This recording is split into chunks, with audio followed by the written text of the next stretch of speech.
D'abord, on va mettre, pour pouvoir parler de Emouna, d'abord, il faut définir qu'est-ce que c'est la Emouna, définir qu'est-ce que la foi dans la tradition juive.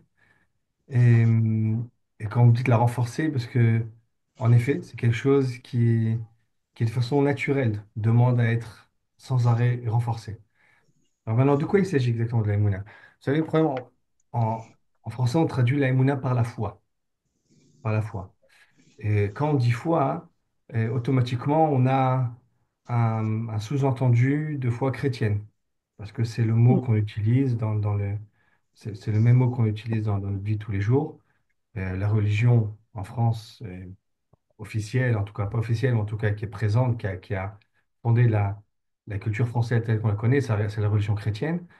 Donc forcément, lorsqu'on parle de foi, on a tendance à lier ça avec une foi dans le monde chrétien. Dans la Emouna que la Torah nous parle, et, c'est le même mot, mais il y a une différence. Il y a une différence. D'abord, on va dire la différence. Qu'est-ce qu'on définit comme Emouna? Et d'abord, pour Emouna, dans la foi, hein, on parle souvent de sentiment, comme un sentiment religieux. Un sentiment qu'on a ou qu'on n'a pas. Et on va dire plus que ça, la Emouna, la foi, pas la Emouna, la foi, parfois on lie ça à quelque chose d'irrationnel.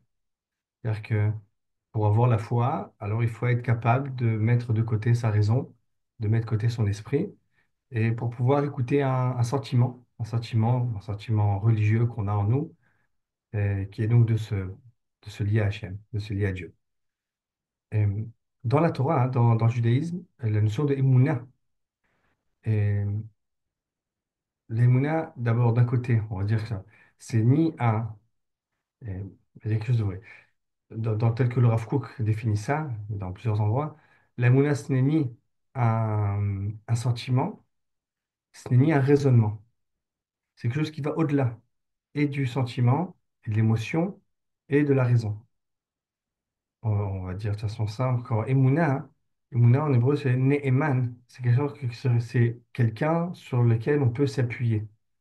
Et on parle dans la Torah, dans le Tanakh, d'un Yeted Ne'eman, le pieu d'une tente, un pieu qui est solide, un pieu qui est solide. Ne'eman, c'est quelque chose, quelqu'un sur qui, de toute façon, Ne'eman, quelqu'un sur qui on a confiance, avoir la confiance, on peut s'appuyer dessus, on est tranquille, on est serein. La notion d'Emouna, hein, telle que le judaïsme la voit, c'est une notion de certitude absolue. Une certitude qui est au-delà de la raison, au-delà du sentiment. Juste pour donner une idée de quoi il s'agit. Vous savez, c'est comme il y avait la question qui a été connue de Descartes et d'autres philosophes qui posent la question qui est de se dire comment on sait que l'existence, que le monde existe. Qui me dit que le monde existe? Une question philosophique. Qui me dit que le monde existe? Qui me dit que vous existez, que moi j'existe?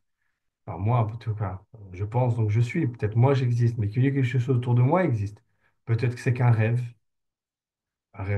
On sait que dans un rêve, on voit les choses comme réelles, on a une notion de temps, on peut ressentir des choses, et on peut avoir mal, on peut être joyeux, il se passe plein de choses dans un rêve. Il y a du temps qui se passe dans un rêve. Il peut y avoir peut-être qu'on est dans un rêve perpétuel. Bon, il n'y a pas, il y a, dans le monde cinématographique, on a le film Matrix, bref, toutes ces sortes C'est une vraie question. Qui me dit qu'on n'est pas dans une matrice? Et qui me dit qu'on n'est pas on va dire autre chose, qu'un mauvais esprit s'est emparé de mon cerveau et qui me fait voir des choses qui n'existent pas. Et c'est une question qu'on peut se poser.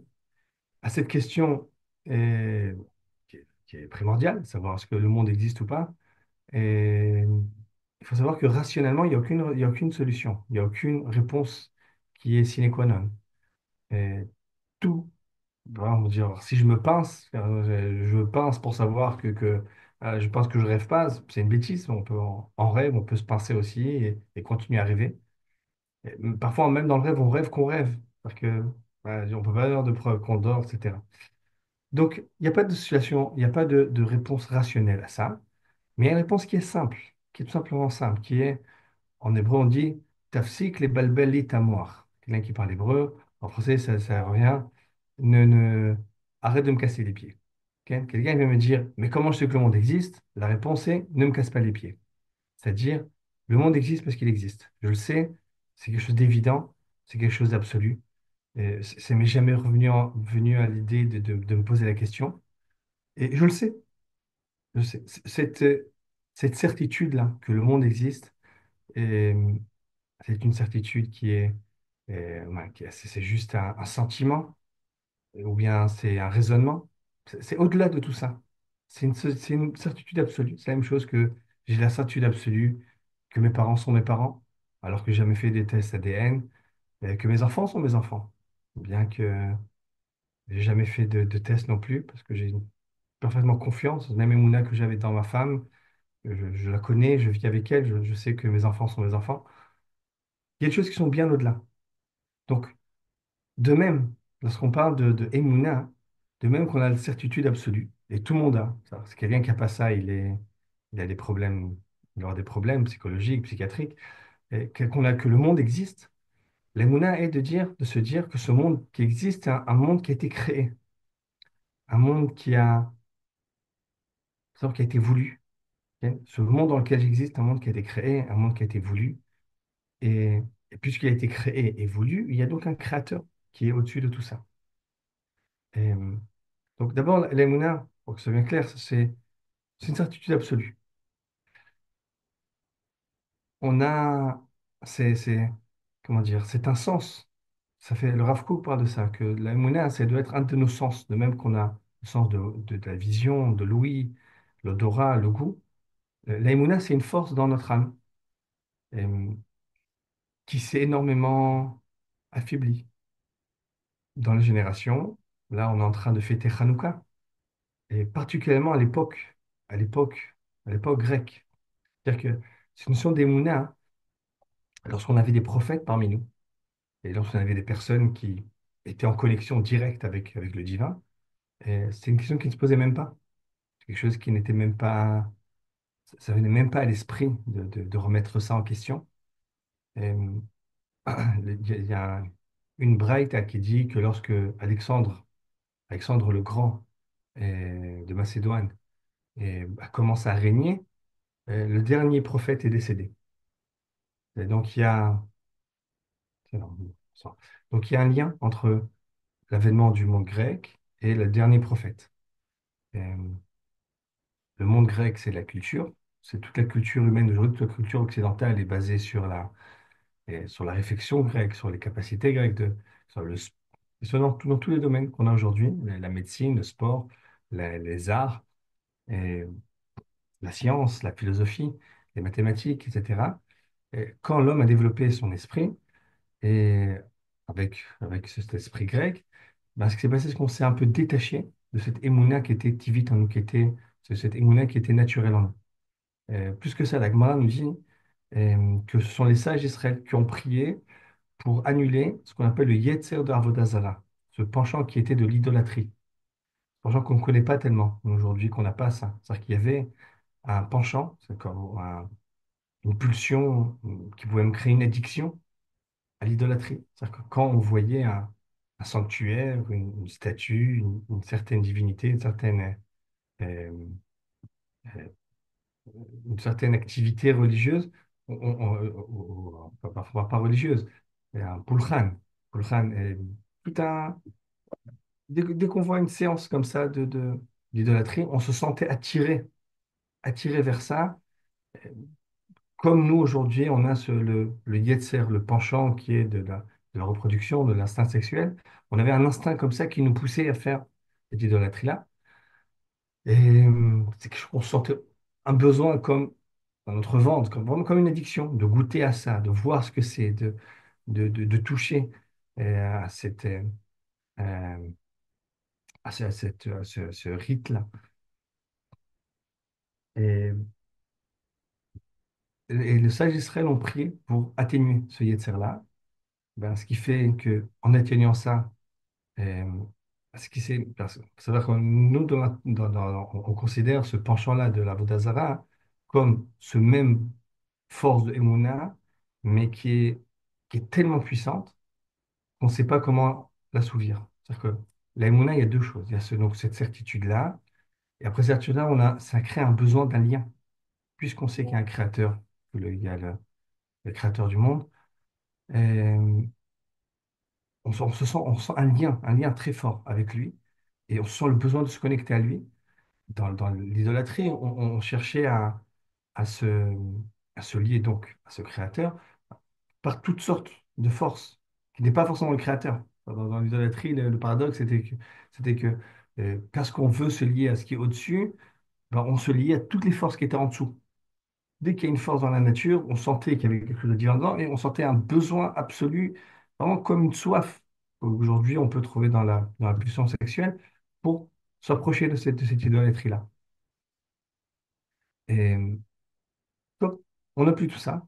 Les sages ont prié pour atténuer ça. On a moins cette soif de divin. On va pas dans l'idolâtrie, mais c'est une partie de nous qui s'est amoindrie. On est tous devenus un petit peu comme avec un certain handicap. Vous savez, il y a des gens comme ça, euh, il y a toutes sortes d'handicaps possibles. Il y en a qui ne sont pas capables de sentir, donc c'est capables de voir. Il y a parfois dans le cœur, il y en a qui ne sont pas capables d'aimer. On a perdu beaucoup de cette capacité de émouna, donc de se lier au divin. La émouna, vous savez, c'est pas que faire confiance en Dieu. De façon générale, on a du mal à faire confiance dans tout. On devient sceptique et, et ça crée plein de problèmes. Donc, si je résume ça encore une fois, la émouna, c'est une force qu'on a en nous qui crée en nous une certitude, qui serait en nous une certitude absolue, qui est bien au-delà d'une simple réflexion, d'un argument, ou bien juste d'un simple sentiment, euh, mais qui fait que on sait que il y a une création, il y a un créateur. Enfin, c'est sûr que ce lien-là, il doit être, pour nous en tout cas, qu'on n'a pas de prophétie, qu'on n'a pas de prophète, euh, le monde dans lequel on vit nous fait oublier ce lien. Le monde dans lequel on vit, c'est-à-dire que mis à part ça, dans le monde de la culture ambiante, la culture dans laquelle on vit, nous pousse à, à nier en nous. Il nous pousse à ne pas écouter ce besoin-là, ne pas écouter en nous ce lien-là qui existe. Et donc, votre question, comment on se renforce dans cette émouna-là, qui a sa place? Et c'est une question qui est posée tout le temps. Et vous savez, je peux vous donner quelques astuces, mais peut-être c'est mieux qu'on étudie quelque chose.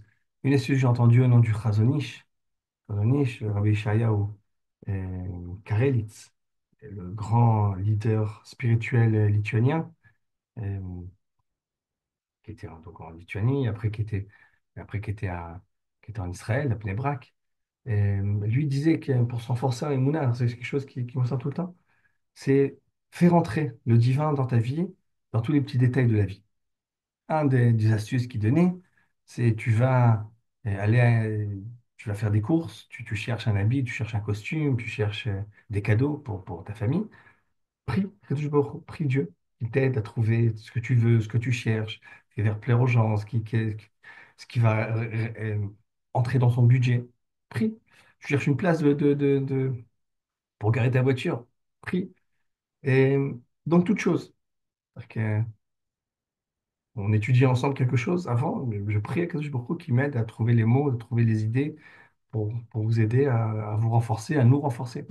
Priez Hachem dans toute occasion possible. Priez Hachem dans toute occasion possible, et là, on le fait rentrer dans notre vie. Et donc, on développe ce lien-là tout le temps, on l'entretient tout le temps. Et ça me fait penser à un Teilim de David Ameller, un des psaumes de David Ameller.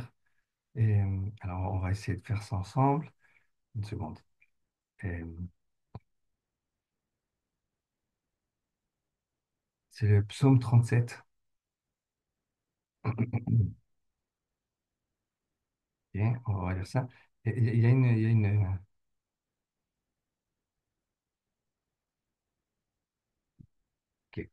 Il y a une phrase qui on l'a. Vous avez le texte devant vous? Oui, c'est bon. C'est bon. Ok. Euh,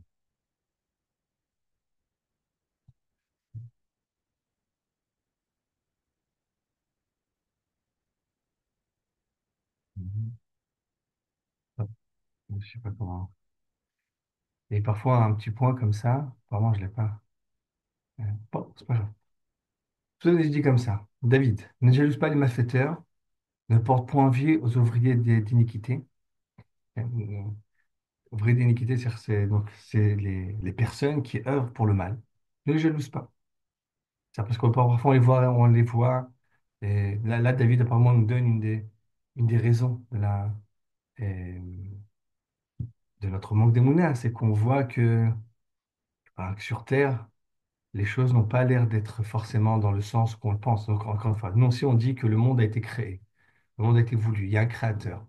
On sait que cette création-là a un dessein, un objectif, elle va vers quelque chose. Et souvent, le sentiment, bon, en tout cas, qui risque de nous faire remettre en question cet émouna, c'est de voir euh, que c'est précisément les malfaiteurs qui réussissent, que ceux qui font le mal, que c'est eux c'est eux qui arrivent à arriver au, au poste les plus importants. C'est eux qui dirigent le monde. Pour la question, qu'est-ce qui dirige le monde? On n'a pas l'impression que c'est un dessein divin qui dirige le monde, on a l'impression que c'est Dafka, précisément que ce sont les petites gens qui ont des petits intérêts, qui pensent à leur nombril, à leur compte en banque. Des gens qui ont des milliards, qui veulent d'autres milliards et d'autres milliards. Et, et on a l'impression que le monde vers là. Donc, maintenant, on se pose la question, vers où? Vous savez, euh, puisqu'on parle de... Lorsqu'on parle des Mouna, il y a plusieurs catégories. C'est-à-dire que parfois, on a des questions. Parfois, tu as des questions sur cette Emouna-là, qui est un des exemples comme ça, qui a bien développé ça, c'est Dostoïevski, dans son livre Les frères Karamazov. Enfin, il y a plusieurs frères. Il y en a un, si je me rappelle bien, un qui est devenu un saint, voilà, qui est devenu un, quelqu'un de religieux. Et un des frères qui a qui est tout complètement détaché de toute croyance religieuse. Et il a plein d'arguments. Et les arguments qu'il a, c'est le mal. C'est le mal. Comment on peut dire qu'un tel monde a été créé? Comment peut-elle dire qu'un tel monde a été voulu alors qu'on voit toutes les horreurs qui s'y passent? Et les enfants qui sont tués, les maladies, les cruautés, les douleurs, et toutes les misères du monde. C'est ça c'est une des choses qui risquent éventuellement de nous faire fauter. Fauter dans la Emouna, de nous faire un petit peu mettre un doute dans notre Emouna. Alors David, ne t'intéresses pas le malfaiteur. Ne les envie pas. Tu vois qu'ils réussissent. Parfois, car comme l'herbe rapidement, ils sont fauchés, et comme le vert gazon, ils se flétrissent. C'est une notion qu'on voit dans plusieurs télim, dans plusieurs psaumes, qui nous parle de la réussite des méchants comme une herbe qui pousse rapidement, mais qui tombe rapidement aussi. C'est-à-dire, en gros, ce que David nous dit, c'est patience, patience. Et lorsqu'on on aura devant nous euh,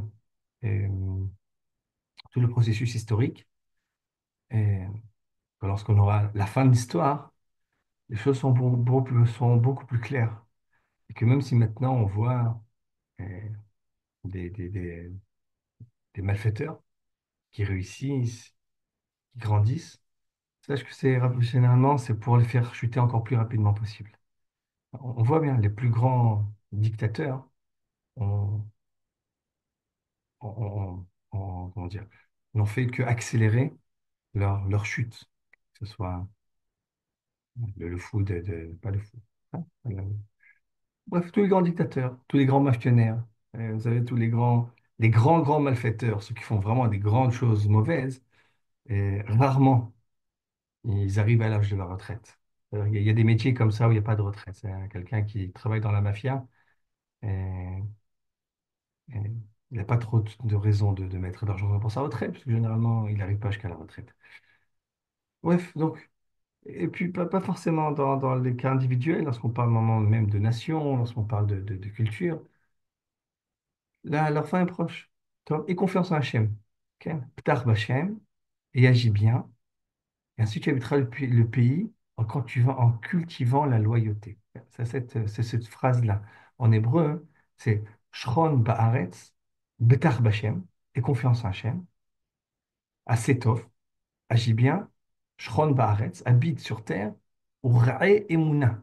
Ok, le langage ici, c'est le pays qui cultive la loyauté. Le langage de David Amer, c'est Urae Emuna. L'Irot, en hébreu, c'est comme un, un mouton ou une chèvre qui, qui, qui broute de l'herbe. L'Irot, l'Irot, c'est un berger. C'est un berger, on l'appelle Roé en hébreu. Et donc, la Emouna, hein, c'est quelque chose qui se cultive, qui se mange comme de l'herbe. Hein. Cette Emouna, donc c'est quelque chose qui s'entretient. Mais pour avoir ça, il faut bien se comporter. Vous savez? Et là, c'est quelque chose qui est important aussi. Et Ken, il dit la suite après, cherche tes délices en l'Éternel, il t'accordera les demandes de ton cœur. Remets ta décision à l'Éternel, confie-toi à lui, il fera le nécessaire. Ken, donc, c'est lié à ce qu'on avait dit avant, c'est cultiver cette émouna, ça passe par se mettre entre ses mains, prier, lui demander. Et il fera éclater ta vertu comme la lumière, et ton beau droit comme un grand vent. Repose-toi en silence sur l'Éternel, espère en lui, ne jalouse pas ceux qui voient réussir sa entreprise, l'homme qui accomplit de mauvais desseins. Top. Et quelque chose qui est importante ici, qui vient ici, j'ai pas le suivant, agis bien. Ok. Assez tov, agis bien. Et là, on va dire autre chose encore. Vous savez, lorsqu'on parle de cultiver notre religion à Hachem, autre astuce, ok. Lorsqu'on parle de Dieu, hein, on parle de la source du bien. Que ce soit dans le judaïsme, n'importe où, c'est la source du bien, c'est le bien absolu. Et c'est l'amour absolu, c'est l'amour qui exige de nous de grandir. Et c'est le bien absolu. Et la meilleure façon de se lier au bien, c'est de nous-mêmes vivre ce bien, être bon, et agir, agir, ok, agir. Et avant même de parler de cultive, de culte, de mitzvot, vous savez, dans notre la Torah, elle est basée d'abord sur Ben Adam Chavero. Elle est basée d'abord sur le rapport qu'on a avec les autres, nos semblables, avec les autres créatures qui ont même été créées avec l'image de Dieu. Et on en a l'obligation absolue. Et ça précède dans le temps, et, enfin, dans l'importance, mais toutes les, toutes les mitzvot, tous les actes qu'on doit faire, avant, on doit avoir cette action, cette façon d'agir. Et, par exemple, pour le bien. Plus nous-mêmes on devient bien, plus on est capable de le voir, ce bien. Vous savez, on a passé la question d'un des frères Karamazov qui était de dire que le monde dans lequel on vit est un monde qui est malade, un monde qui est pervers, un monde qui est plein de mal. Il y avait une blague comme ça, je crois, de Stendhal. La meilleure excuse qu'on peut trouver à Dieu, c'est qu'il n'existe pas. Hein, Chas v'shalom. Et pour regarder comme ça le monde, et il faut soi-même être malade, malsain, mauvais. Et, vous savez, on regarde les choses. Bon, on va arrêter ça, on va passer à un autre texte. On voit, on voit la vie telle qu'on est. Vous savez, on a tous comme ça une façon de capter les choses. On vit tout selon les échelles qui nous préoccupent nous-mêmes. Et, parce que moi, on nous dit, possède, moi possède, toute personne qui a tendance à dénigrer, à mettre un défaut chez quelqu'un, de voir un certain défaut, c'est que ce défaut-là existe chez lui. Même, j'ai une expérience qui est très intéressante à faire, c'est si chacun d'entre nous se met à décrire les gens qui nous entourent, trois personnes, comment on la décrit, on verra que très souvent, tous les gens qu'on entoure, on, on les décrit selon deux, trois échelles, pas plus. C'est-à-dire qu'on a tous en nous des sujets qui nous préoccupent et c'est ça qu'on recherche et qu'on voit, c'est les autres ou pas. Et il y en a qui vont dire, tous les gens qu'on connaît, qu'on connaît beaucoup, qu'on connaît euh, depuis quelques instants, on cherchera chez eux, on mettra en valeur, par exemple, quelqu'un pour qui c'est important l'intelligence. Il dira à un tel, pour décrire, il les décrira sur leur échelle, de quel niveau ils sont intelligents ou pas intelligents. Quelqu'un pour qui il fait un travail moral sur lui, euh, enfin, un travail moral, d'humilité. Et c'est ça qu'il cherchera. Il verra, il cherchera. Je ne sais pas si j'ai bien compris ça. On voit la vie on voit les villes, les gens autour de nous, les événements, selon ce qui nous préoccupe à nous, ce qui nous fait vivre à nous. Quelqu'un qui est en lui plein de bonté et qui fait le bien, qui veut le bien de ses semblables, qui vient le bien, et, et il verra le bien aussi partout. Il verra bien aussi la bonté et la sagesse qui est inhérente dans le monde dans lequel on vit. Quelqu'un qui est plein de mesquinerie, plein euh, d'idées farfelues euh, Euh, bref, plaisir fallu pour juste se mettre en valeur, pour juste pour gagner des honneurs, juste pour, pour se moquer des autres, et pour les utiliser. Ah, c'est ce qu'il verra sur Terre. C'est ce qu'il verra. Très souvent, la pureté des midotes, elle fait que, elle fait que c'est ça qu'on retrouve, que ce soit sur Terre. Donc, une des façons encore donc, de travailler notre émouna, c'est de faire le bien. Vous voyez, dans le Rabbi Nachman de Breslev, on dit que c'est de prier, même prier, c'est lié à ça. Rabbi Nachman de Breslev, il nous donne, il dit euh, un des conseils qu'il donne pour bien prier, pour prier avec le plus de cœur possible, avec le plus euh, on appelle des kavana, avec, en s'identifiant à ce qu'on dit. Il nous dit, Rabbi Nachman, c'est que la meilleure façon, c'est de se rappeler, de se mettre en tête, avant la prière, une bonne action qu'on a faite, une vraie bonne action. Et une action qui a été juste le fruit de notre bon cœur, de la bonté qu'on a en nous, du bien qu'on a en nous. On a tous ce bien-là en nous. Et en faisant ça, on arrive à prier. Ok. Donc ça va encore avant la prière. C'est-à-dire que pour pouvoir prier comme il faut, hein. Ok. Coëlette, on pose la question. On va penser à Coëlette, on va plus loin dans la vision pessimiste du monde. Nos sages nous disent clairement que la vision pessimiste du monde, c'est le Yetzer Hara.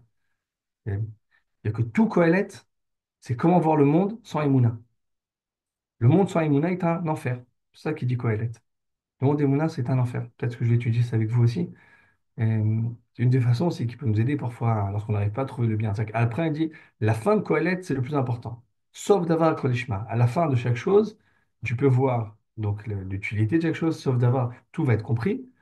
Et Elohim ira v'enta shemo. Crains Dieu et garde ses commandements. Et donc, tu vois, le sage me dit que Colette, c'est tout ça, c'est sans la Emouna. Adkan Divra Yetzerara. Tout ça, c'est les paroles du mauvais penchant. C'est-à-dire que lorsqu'on n'a pas d'Emouna, comment on voit le monde? Le monde est un enfer. Le monde est un amas d'absurde qui mène à rien et dans lequel on peut trouver aucun bonheur, aucun, on peut trouver peut-être des plaisirs, mais qui en rien ne sont source de réelle satisfaction et, ou encore de bonheur qu'on recherche tous. Euh, donc, juste pour dire, vous savez, peut-être on a parlé de ça une fois, je ne me rappelle plus. Un des exemples les plus flagrants de comment on vit la Emouna, alors, on sait que celui qui nous a appris toute la Emouna, c'est Abraham. Abraham, le père des nations, Abraham nous a appris notre Emouna. On voit que pour lui, la Emouna, c'est pas juste le lien qu'il a avec Dieu, hein, c'est pas juste de le contempler, de lui parler, ou bien même de recevoir sa parole. Dès dans le début de la paracha de Vayera, on mentionne que Abraham était en train de parler avec Dieu. Dieu était venu voir Abraham après la circoncision. Et donc, apparemment, il est dans une extase, il est dans une prophétie. Une prophétie, c'est vraiment un des liens plus profonds qu'on peut avoir avec le Créateur. C'est la prophétie. Et on voit dans la Torah qu'il demande à Hachem, attends-moi une seconde, je dois m'occuper, il y a trois personnes, il y a trois voyageurs qui sont là en loin. Il court, il court, il court. Il dit, c'était trois Arabes, trois marchands, et trois idolâtres. Ils pensaient qu'ils se prosternaient à la poussière de leurs pieds. Et, et bref, et il dit à Hachem, attends-moi, je m'occupe d'eux et je reviens. Il s'avère que ce sont des anges, etc. Mais il s'occupe d'eux, on voit que comment ils courent d'un endroit à l'autre pour donner à manger, pour s'occuper d'eux, pour qu'ils aient de quoi se reposer, de manger, de boire. Mais une question qu'on se pose, c'est moi, qui m'a toujours interpellé, c'est quelqu'un qui est en train de parler avec Dieu. Apparemment, il a atteint déjà le sommet. Il a déjà atteint la, il n'y a pas plus que ça. Il a atteint le but. Ouais, on va tous vers ça, cette contemplation, cette plénitude, cette extase.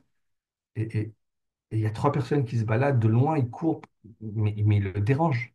Moi, dans ma petitesse aussi, parfois j'étudie, je suis dans mes, je prends un plaisir, grâce à Dieu, parfois on peut prendre un grand plaisir dans l'étude. Je suis profondément dans mon étude. Si quelqu'un tape à ma porte, la première chose que j'ai, c'est ouf, encore une fois, on me casse les pieds. Et, ouf, il n'a pas pu venir plus tard. Et, il y a le téléphone, on le met sous mode silence pour pas qu'on soit dérangé. C'est-à-dire qu'on voit qu'Abraham court. Et quand on court, c'est quelque chose qui nous tient à cœur, c'est quelque chose qui nous. et Quand on est malade, quelqu'un qui encore une fois, Abraham était malade, était blessé. Il avait toutes les excuses pour dire oh, aujourd'hui l'auberge elle est fermée, je suis désolé, venez une autre fois, voilà, je vous envoie chez quelqu'un d'autre. Mais il avait toutes les excuses pour ça. On voit qu'Abraham court pour s'en occuper d'eux. Une des explications qu'on connaît de ça, c'est de se dire qu'Abraham, lorsqu'il parle à Dieu, il se lie à Dieu. Mais lorsqu'il agit comme Dieu, lorsqu'il agit dans toute sa bonté, dans ce chesed-là, alors là, c'est un lien qui est beaucoup plus profond. Parce que là, il n'est pas juste un. Encore une fois, c'était. Emouna, là, devient pas juste une pensée, une vision, ça devient une vie. Ça devient une vie. L'Emouna, c'est un lien.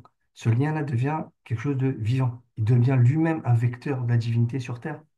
Il devient lui-même une main, une des mains de Dieu sur Terre, un des envoyés de Dieu sur Terre. Donc, j'avais peut-être, je me rappelle, ça que je vais donner une fois cette expérience, cet exemple-là. C'est comme aujourd'hui, les psychologues parlent de ça. Lorsqu'on a un deuil, lorsqu'on vit un deuil et qu'on essaie de se lier à, aux défunts, que ce soit des parents qui ont perdu un enfant qui a perdu un parent. Et on dit, on conseille donc à la famille de réaliser un des rêves, par exemple, que le défunt aurait voulu réaliser. Moi, je vois moi, je me rappelle, après le décès de mon père, Zichrono Livracha, et, et j'ai pris sur moi, par exemple, de bénir mes enfants comme lui nous bénissait, de bénir les gens. Et mon père avait cette tendance-là à bénir tout le monde. Et c'était toujours, et donc, j'ai pris ça sur moi aussi, ok. C'est de bénir tout le monde tout le temps.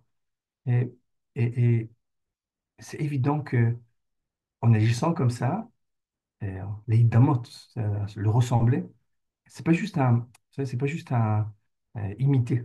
C'est vraiment ressembler, vivre. Vous savez, j'ai vu dans un des commentaires dire que le mot Adam, Adam c'est l'homme, Adam, Adam il y a deux significations. Ça peut être ou Adam dans le sens Adama, c'est la terre, donc qui est terrestre, qui est bas, qui est plein de poussière et bref, de petites choses. Adam, c'est aussi de Adamé, Adamé les lions. Adamé, c'est les damot, c'est ressembler. Adam, celui qui est capable de ressembler à. Donc la meilleure façon donc de vivre laImouna, c'est de ressembler à Dieu. Comment ça ressemble à Dieu? Ok. Dans sa bonté. Et de même que Dieu est Rahoum, Khanoun, qui produit des bontés sans fin. On voit que tout le monde a de quoi manger, quasiment.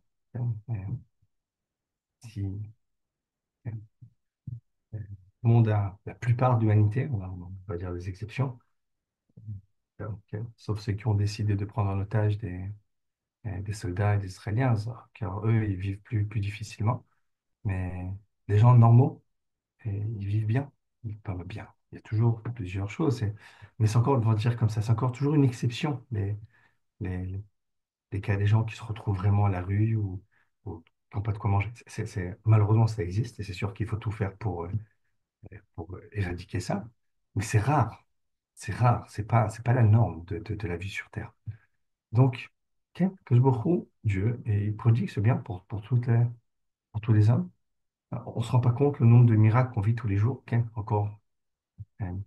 Le fait que Dieu soit bon, c'est évident. On a vu ça dans Chovat El Vavot avec Catherine et Madame Barbotte il y a longtemps, qu'une des façons de voir, de reconnaître la bonté d'Hachem, c'est de ressentir la bonté qu'on a en nous. Je vois autour de moi, j'ai des gens que je vois, que je connais pas, et j'ai envie de leur faire du bien. J'aimerais vraiment qu'ils aillent bien. C'est-à-dire que je vois quelqu'un dans la rue, j'aimerais qu'il soit en bonne santé, j'aimerais qu'il ait de quoi vivre.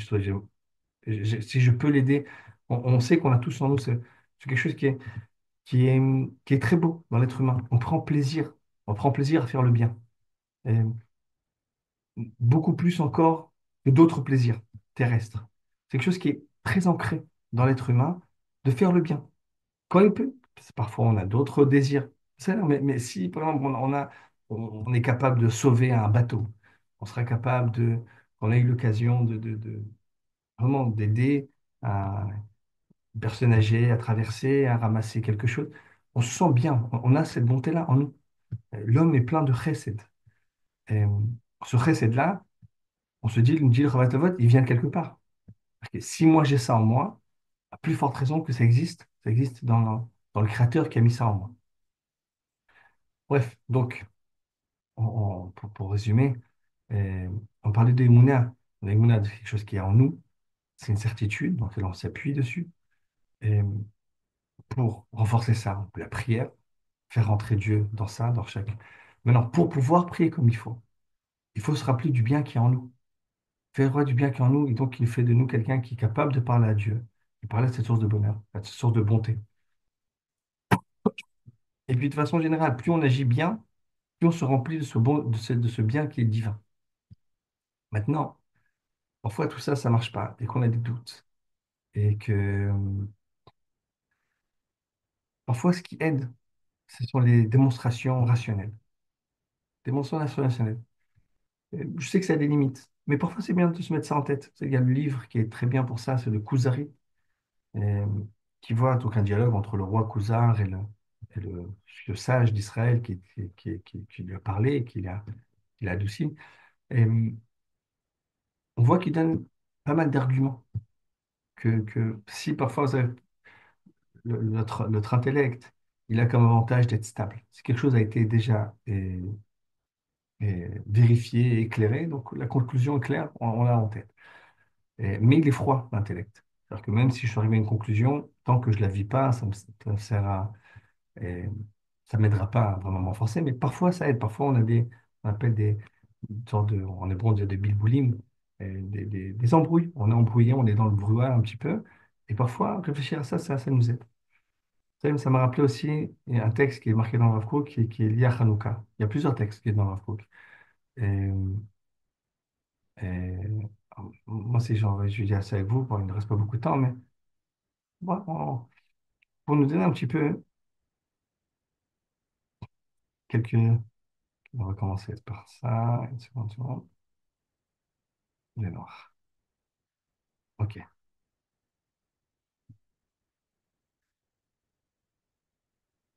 Ok, bon, c'est le Malbim. On a parlé de ça de Malbim. Et le Malbim, c'est un des commentateurs de Teilim. Bon, on a déjà passé le Teilim, on continue. Et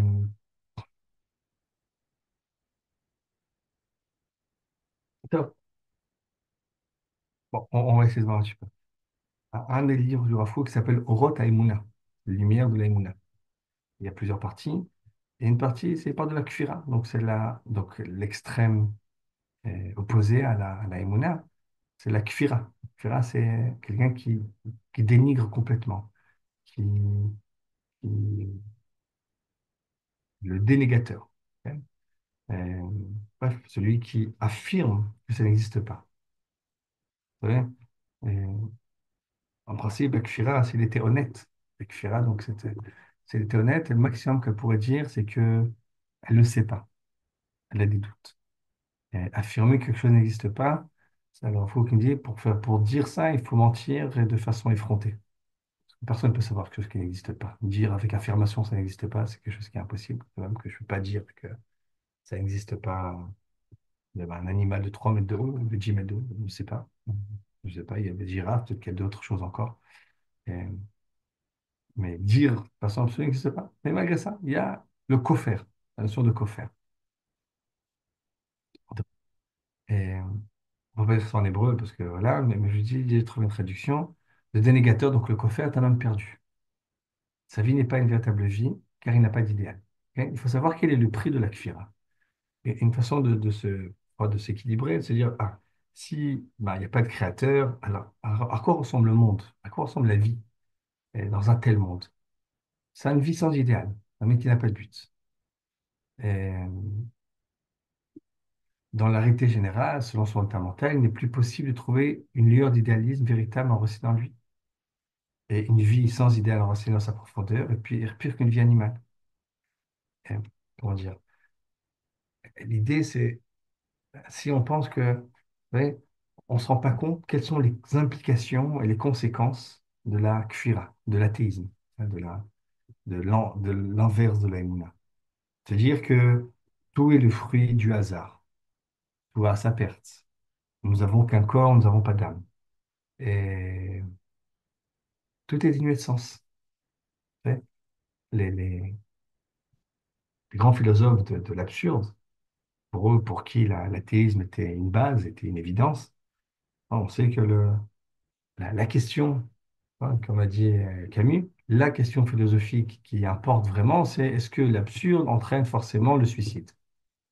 C'est un peu triste comme ça, mais c'est son idée. C'est-à-dire que si on va vers rien, si on va vers rien, s'il n'y a pas d'idéalisme, s'il n'y a pas de sens, c'est pourquoi vivre? Top. Un homme qui vit sans idéal, il est pire qu'un animal. Pourquoi pire qu'un animal? Parce qu'on a en nous ce Tselem Elohim. Tselem Elohim, c'est l'image divine, cette étincelle divine qui fait qu'on recherche le divin, qu'on est capable de ressentir ce divin. On est capable de... Et si, et, et lorsqu'on se... L'animal, il est bien parce il vit selon sa nature. Donc pour lui, ça va. Mais lorsqu'un homme qui a en lui cette raison, qui a en lui cette raison qui est divine, et, et qui rencontre ce monde-là qui est, pour lui, qui est absurde, et il est moins que qu'un animal. Parce que pour lui, là, il n'est plus à sa place. Il ne sait pas quoi faire dans un tel monde. Très bien. Et pour ceux qui purifient son âme et fondent la somme de sa vie sur un contenu idéal véritablement digne pour un homme droit, en pensant uniquement cela, trouvera immédiatement une forte inclinaison vers la foi. Qu'est-ce qu'on a dit avant? Quelqu'un qui est vraiment plein d'idéal, qui est plein de bonté, qui veut faire le bien, il trouvera à l'intérieur de lui-même se penchant vers la Emouna. Et le plaisir suprême de la lumière divine le vivra, trouvera donc de la vitalité dans son lien avec Dieu. Et par conséquent, le désir immédiat de donner une orientation à sa vie, qui se fait dans ses actions et son comportement extérieur, son principe qui correspond à son désir intérieur. Quelqu'un comme ça, il voudra exprimer ça. Après, il va dire, il fera des vœux, des nédarim. Et,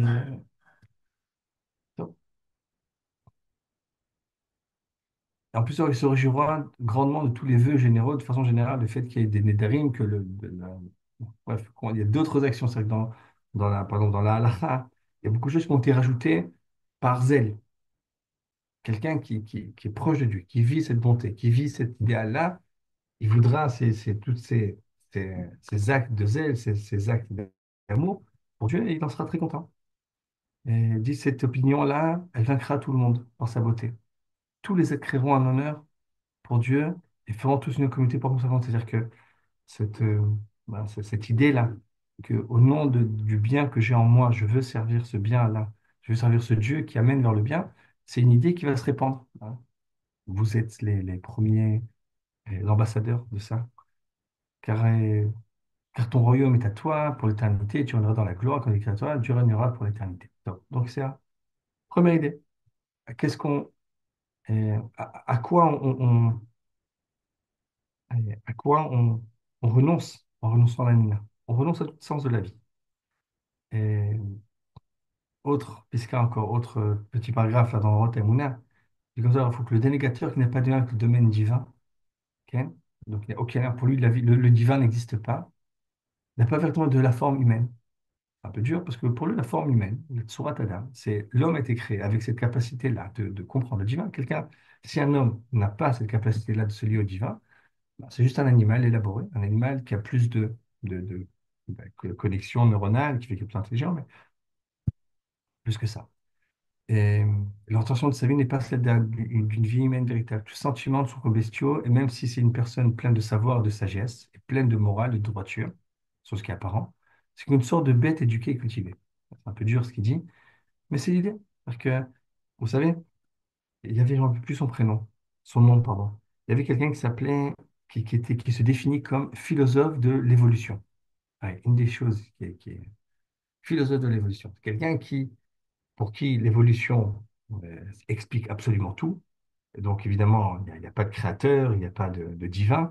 Il n'y a que une évolution comme ça qui est hasardeuse, aléatoire, avec certaines règles qui ont entraîné qui ont abouti à la, cré- à la, pas la création, mais en tout cas, à l'arrivée de l'être humain sur Terre, l'Homo sapiens sapiens qui est sur Terre.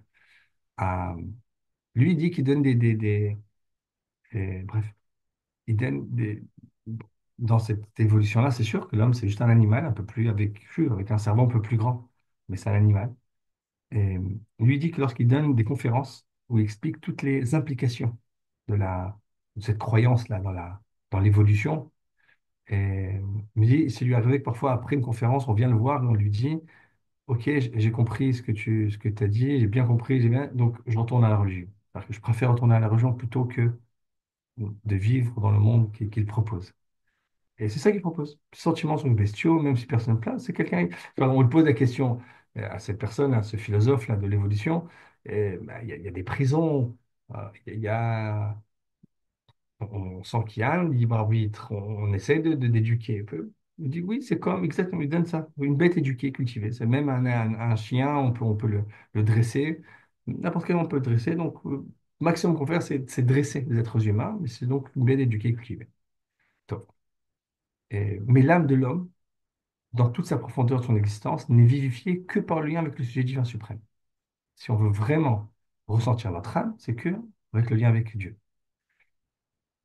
Maintenant, il veut dire, Rav Kook, qu'il y a quelque chose qui est intéressant, qui est que, au fur et à mesure que la pensée humaine se perfectionne avec les générations, la négation, sa kfira, elle, absolue, diminue, sa force faiblit. Il y a de moins en moins de, de négation réelle. C'est-à-dire qu'il y en a qui parlent comme ça, qui disent comme si que. Mais lorsqu'on vérifie un peu à l'intérieur, on voit que c'est pas tellement absolu, leur kfira. Et il dit qu'on voit qu'il y a de nombreux hérétiques qui sont, selon la halakha, on appelle kfira, mais on comprend la profondeur de leur âme, on trouve en lui un lien avec le contenu divin sous une forme cachée.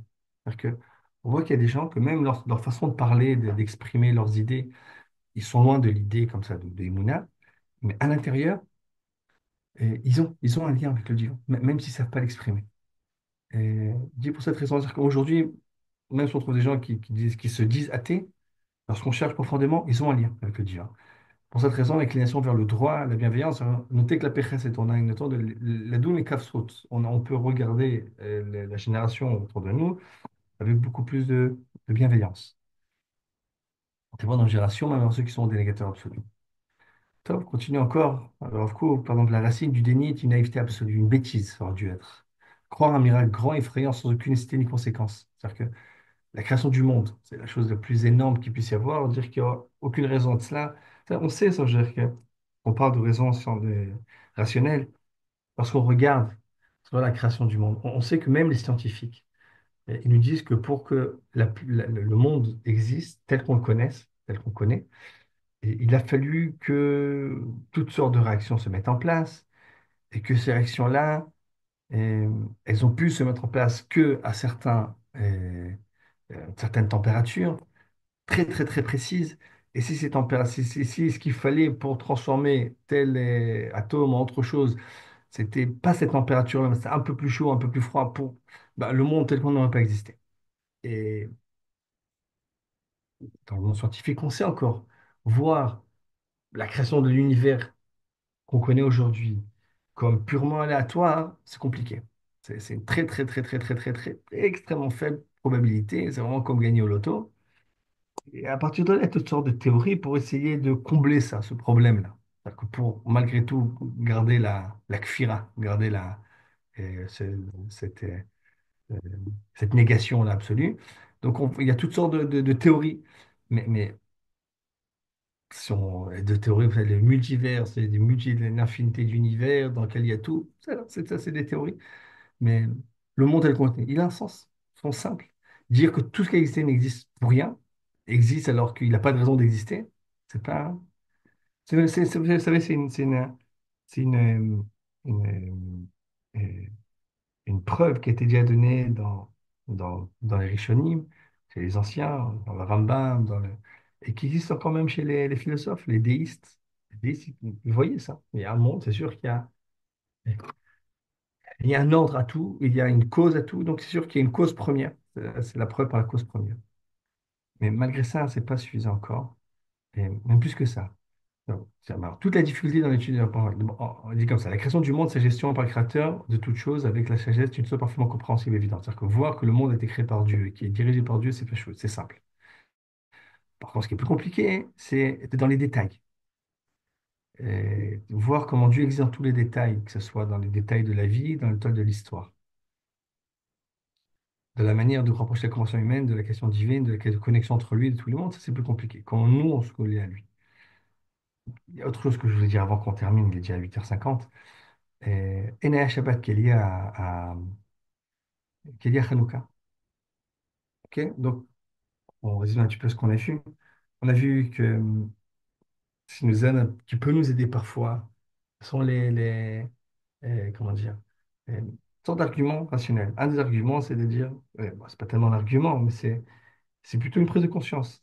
Si je fais sortir Dieu du monde, à quoi ressemble ce monde-là? À quoi ressemble ma vie? À quoi ressemble chose très petite. Et parce qu'on a en nous cette bonté, parce qu'on a en nous cette idée-là, donc c'est sûr qu'il y a aussi un créateur, tout ça.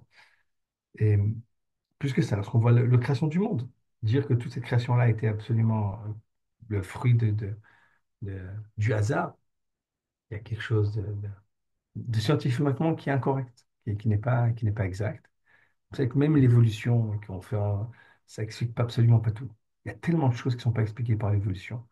Et juste pour donner une idée, dans une philosophie de l'évolution, toutes les choses qui nous sont le plus chères à nous en tant qu'êtres humains, ce sont les relations humaines, ce sont la musique, l'art, et ce sont la recherche de la sagesse qui est théorique, hein, qui est a priori, la recherche de l'absolu, notre curiosité. Tout ça est quelque chose qui est superflu. Tout est superflu. Dans le monde de l'évolution, il n'y a qu'une chose qui nous aide, c'est à quel point ça peut nous conserver. Et tout ce qui aide à la conservation. Alors que l'homme, ce qui donne le plus de toute sa beauté, il est attiré par ce qui n'est pas, par ce qui est gratuit. Il est attiré par ce qui est absolument gratuit. On cherche à comprendre le sens du monde. On cherche quelque chose de divin. On cherche l'éternité, on cherche l'absolu. Bref. Donc, en vivant dans un monde de Kfira, bah, on perd tout ça. Tout devient, enfin, tout devient absurde. Et autre argument qui peut nous aider parfois lorsqu'on est faible, lorsqu'on ne se sent pas bien. Lui, Rav dans les Naya, il dit comme ça. Il parle du Hanouka qui a été fixé pour 8 jours. Vous savez, il y a une question qui revient dans Hanouka, c'est qu'il y avait, vous connaissez, ils ont trouvé une fiole d'huile qui aurait dû durer, qui aurait pu allumer la menorah, le candélabre du temple pendant un jour, et ça a brûlé pendant 8 jours, et pas pendant un seul jour. Beaucoup posent la question, bah, s'il y avait de l'huile pour un jour et que ça a 8 jours, donc on a 7 jours de miracle, un jour qui est naturel, 7 jours miraculeux. Et il y a plein de raisons, il y a plein de réponses à cette question-là, et qui ont été données par un message. Là, le Rav Kook me dit que on voit que c'est pas une autre réponse, mais c'est au-delà de toutes les réponses. C'est-à-dire qu'on voit que les sages ont voulu que Hanouka soit 8 jours. Ont voulu que ce soit 8 jours. Et même si on doit, et beaucoup disent on doit lier plusieurs miracles, c'est-à-dire le miracle d'avoir la fiole d'huile, le miracle de la guerre, le- on doit lier plusieurs miracles. On voulait que Hanouka, la fête de Hanouka, soit 8 jours et pas 7 jours. Maintenant, il dit pourquoi. Le cycle habituel d'un temps complet est une semaine de 7 jours. Généralement, les cycles humains ils sont de 7 jours. Au bout de 7 jours, de 7 ans, on a la Shemitah, euh, la jachère. Au bout de 7 Shmitot, on a le Yovel, le jubilé, la 49e année, et la 50e année. Bref, on a des cycles de 7. Dans notre cycle à nous, c'est 7 jours de la semaine. Mais il dit cependant, la finalité de toute la grandeur, cette intelligence de Dieu, son désir pour le bien dans le monde ne se révélera que dans le monde futur, que- vers lequel toutes les saintetés tendent. C'est presque un peu difficile, mais Dieu a créé un monde, il a un objectif de ce monde-là. Ce monde-là, on le reconnaîtra dans le monde qu'on appelle le monde futur. Le monde futur, c'est le monde de la triatamétie, de la résurrection des morts. C'est un autre monde. Et tout ce qu'on prépare maintenant, c'est vers ce monde-là, toute la bonté, toute la grâce, toute la félicité, on recevra alors. Lorsqu'on est lié à ce 8e jour, donc c'est comme il y a le 7, il y a le 8 qui est au-dessus de naturel. Et même dans la façon d'écrire, le 8, ça, c'est l'infini. donc dans la pensée juive, le 7, c'est l'ordre naturel. Le 8, ce qui est au-delà de l'ordre naturel. De même que la Brit Mila, la circoncision se fait toujours le huitième jour. Parce que on dit que l'être humain, donc le juif, l'être humain, il a un corps, mais et s'il y a quelque chose qui va au-delà du naturel. Et ce au-delà, là, c'est l'âme de ce monde-là. Donc, il y a le 8. Et cependant, il finit de grandeur comme ça. Cependant, même dans le présent, la force future se révèle. En principe, dans le présent même, déjà, on peut ressentir une lumière de ce monde futur. Et on a parlé de Coëlette. Coëlette, il nous montre, il nous présente un monde sans ça, sans cet émouna. Et donc, c'est un monde qui est vide, un monde qui est plein de douleurs. Et notre monde, lorsqu'il est lié à ce monde-là, ce monde futur, on appelle dans le sens du Midrash, c'est un couloir vers le palais. Bah, le fait qu'il soit un couloir vers le palais, ça lui donne euh, une puissance, une vitalité, une joie qui n'existe nulle part, qui ne peut pas exister sans ça. Ce monde-ci devient extrêmement joyeux parce qu'il est lié. Et donc, et on ressent déjà, c'est le Shabbat par exemple. Le Shabbat, c'est le septième jour, mais on tous, il y a marqué Shabbat, c'est Me'en Olam Haba, c'est un avant-goût du monde futur. Il me dit Rav Kook, et là c'est important, cependant, euh, ça se révèle, où est-ce qu'on voit ça? Où est-ce qu'on peut voir déjà dans le présent, dans l'histoire humaine, un phénomène qui nous montre, qui nous fait vivre qu'il y a quelque chose au-dessus? Il dit c'est l'histoire d'Israël. Pas la réincarnation, c'est des histoires. Ça doit être ici, ça n'a pas été, c'est pas un bon mot. Pareil. Et c'est pas la réincarnation Gilgulim, c'est pardon, serait extraordinaire. Car sans la finalité du futur sublime, il n'y a pas de solution à l'énigme de ce monde. Bon, c'est pas très bien traduit. J'utilisais ChatGPT pour traduire. Bref. Il y a un autre Claude, une autre IA, elle traduit mieux généralement, mais juste on va dire comme ça. Il dit, une des façons de voir, quand on revient à la même idée, comment on voit qu'il y a du divin sur Terre? Qu'est-ce qui peut nous... Quand on parle qu'il n'y a pas de Dieu, est-ce que le divin existe? Est-ce qu'il y a quelque chose d'éternel qui existe? Quelque chose qui est au-delà de ce qui est naturel existe? Il dit, il y a l'histoire. Il y a l'histoire, les événements d'Israël qui nous montrent tout ça. Alors, comment? On sait qu'Israël, lui, il appelle ça, donc, le Rav Kook explique, Chidat Olamim. C'est l'énigme du monde. C'est l'énigme par excellence de ce monde-là, le peuple juif.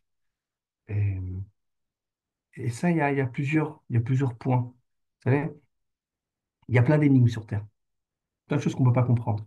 Et c'est pas forcément des choses qui me feront, moi, changer ma Emouna.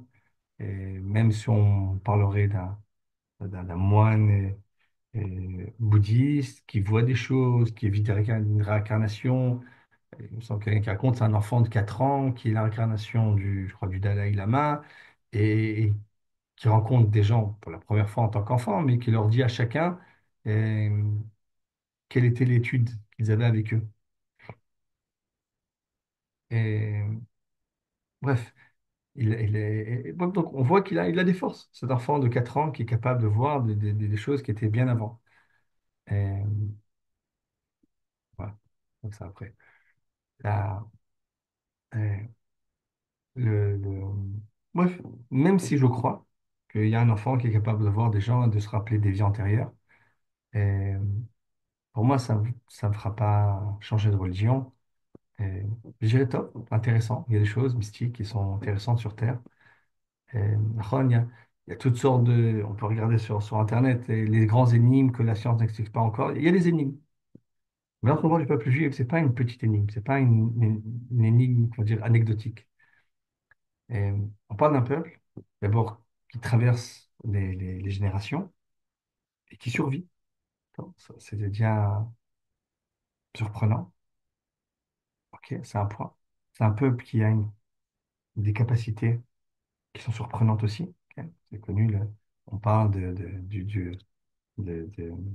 des prix Nobel, mais pas que ça. Moi, ça me fait beaucoup plus raisonner, beaucoup plus euh, ouvrir les yeux qu'un Rambam. Qui est sorti du peuple juif, que ce soit un Rambam, que ce soit un Gaon de Vilna, un Rav Kook, et un Rabbi Akiva. Pour moi, c'est beaucoup plus waouh que le prix Nobel. Mais... Donc, il y a une capacité, il y a mais plus que ça encore. Moi, ça, c'est pas encore, pour moi, c'est pas encore l'énigme du monde. ce qui est le plus flagrant dans le peuple juif, c'est les capacités qu'il a d'influencer le monde. Et ça, on ne peut pas ne pas le voir. C'est-à-dire que si on imagine à quoi ressemblerait une humanité sans un peuple juif, si, une fois, si Yitzhak, si Abraham a vu nous pendant le sacrifice d'Isaac, avait terminé le sacrifice, c'est que non, il n'y a pas de peuple juif. À quoi ressemble le peuple juif? Qu'est-ce qu'on aurait enlevé? Alors, ça, quand je dis ça à des Israéliens, ils disent on doit enlever les, les, les tomates cerises, vous savez, ça vient d'Israël, la clé USB, Waze, mais pas que ça. Si on enlève tout ça, bah, on enlève Facebook, c'est peut-être bien. OpenAI aussi, on enlève aussi.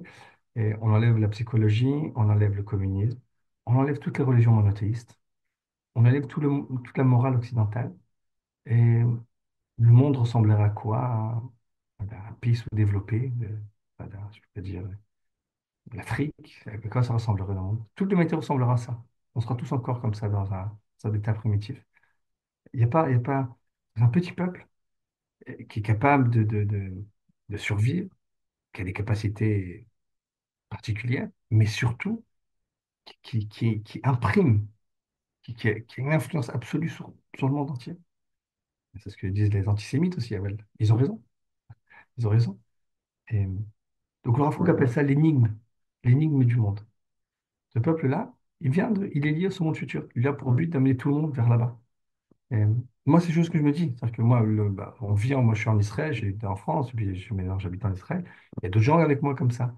Et si j'ai un doute, est-ce qu'il y a une Ashgacha? Il y a une providence divine? Ben, je vois autour de moi le fait que je suis en Israël, ma femme parle hébreu, et on construit, on grandit, on est revenu, on accomplit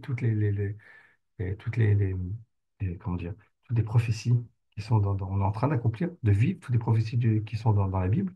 Et pour moi, c'est devient quelque chose d'évident. Voilà. Encore une fois, ce sont des arguments rationnels. S'il n'y avait pas de divin sur Terre, un phénomène comme le peuple juif ne peut pas exister. S'il n'y avait pas ce huitième jour, ce monde futur, un peuple juif n'a pas de sens. C'est quelque chose. Et c'est pas juste une petite énigme. C'est pas juste un petit garçon de 4 ans qui est capable. C'est tout un peuple, toute une histoire qui influence toute l'humanité tout le temps. On voit encore qu'il est le centre de tout ce qui se passe. Et donc, c'est aussi pour moi une façon rationnellement, de calmer le etc. Si le etc me dit non, peut-être que je me trompe. Non, tu vois, on voit autour. Mais puis-je vous dire, pour moi, ben, pour vous aussi, j'imagine. Et pour moi, la chose qui me renforce le plus dans les mounas, c'est l'étude de la Torah. Parce que si on cherche le divin, c'est dans la Torah qu'elle est enfouie. Il est marqué que Dieu a caché la lumière de la création, il l'a cachée. Où est-ce qu'il l'a cachée? Il l'a cachée dans la Torah. Donc, dans l'étude de la Torah, on trouve ça. On trouve ça. Donc, sur voilà, Tavroua ou les Diatar, je suis désolé.